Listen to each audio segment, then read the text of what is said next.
people are crazy. This is going to be a disaster.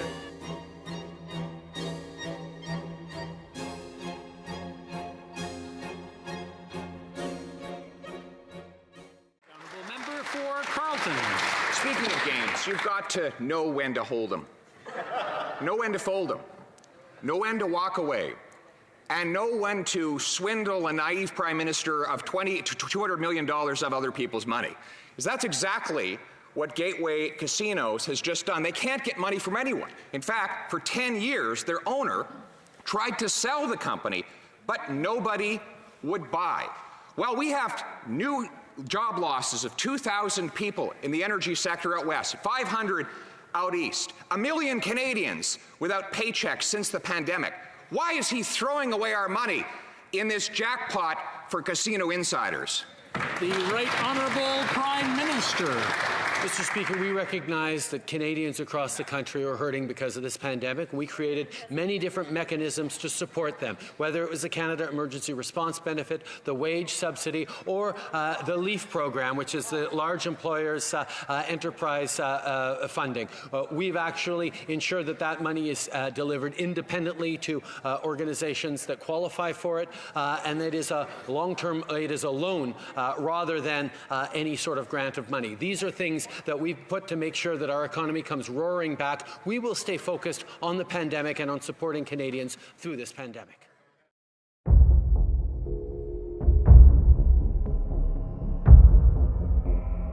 National Defence and the Coast Guard, we will continue to invest. Liberals are taking yet another step toward annihilating the gas and oil industry here in Canada.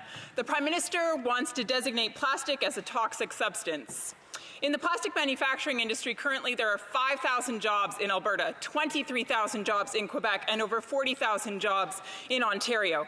As Canada transitions away from single-use plastics, while 2 million people have already lost their job in this country, what is the Prime Minister's plan with regards to mitigating job loss?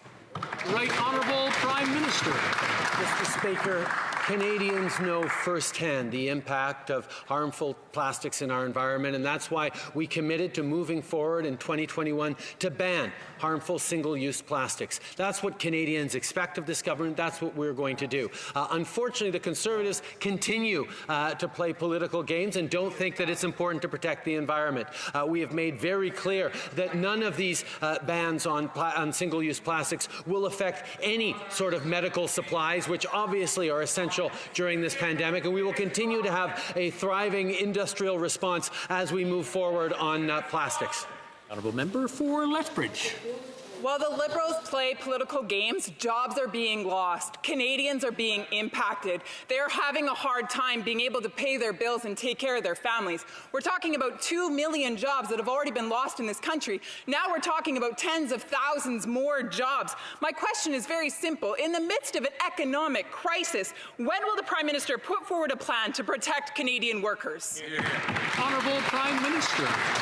Mr. Speaker, Conservatives say climate change is a problem, but they want to make it free to pollute and then hope for the best. They say they want to grow the economy and support the middle class, but they ran their campaign on a promise to cut billions of dollars in projects that are improving the lives of Canadians. They say they're against plastic pollution, but don't want to take any meaningful action to actually address it. We know that to ensure jobs for the future, ensure a better future for our kids, we need to take action now in ways that support industries and move forward in the right way. That's exactly what this government is doing. Unfortunately, the Conservatives don't believe in that.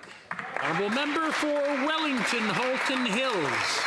Monsieur le Président, Mr. Speaker, on Monday, the loved ones and friends of victims of Flight PS 752 gathered here in Ottawa and elsewhere across the country.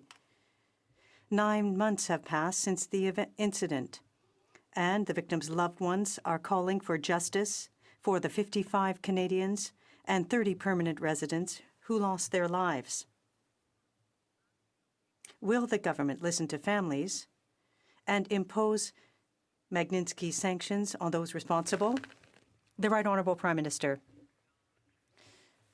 Mr. Speaker, I had the sad duty of sitting down with the people who lost loved ones in this tragedy. And as I said at that time, We will always be there to support them, to seek justice for their loved ones as well as compensation. Immediate action must be taken to ensure an investigation so that families receive compensation. Iran has shared the report from the flight recorder, which contains information that we are aware of, but we need to have answers, and we will continue to work along. Do it today. The Honourable Member for Wellington Halton Hills. Iran is one of the most oppressive regimes in the world, and increasingly so. The imprisonment of human rights lawyer Nasrin Sotoudeh, the execution of wrestler Navid Afkari, the brutal murder of Canadian Zara Kazemi in 2003, and the 55 Canadians killed last January. When will this government realize that the regime doesn't respond to engagement, and when will it list the Islamic Revolutionary Guard Corps as a terrorist organization, something that this House of Commons called for over 2 years ago and something the Prime Minister voted for? The Right Honourable Prime Minister. Mr. Speaker, our hearts go out not just to the 55 Canadians lost in PS 752, but also the 138 in total people who are heading to Canadian soil to connect with family, loved ones, and friends. We know there is much more to do, which is why we are continuing to work with the international community to hold Iran to account. We expect Iran to provide an answer on important questions such as why the missiles were launched in the first place and why the airspace was still open. We will continue to work with partners to ensure transparency, accountability, and justice, including reparations to the families.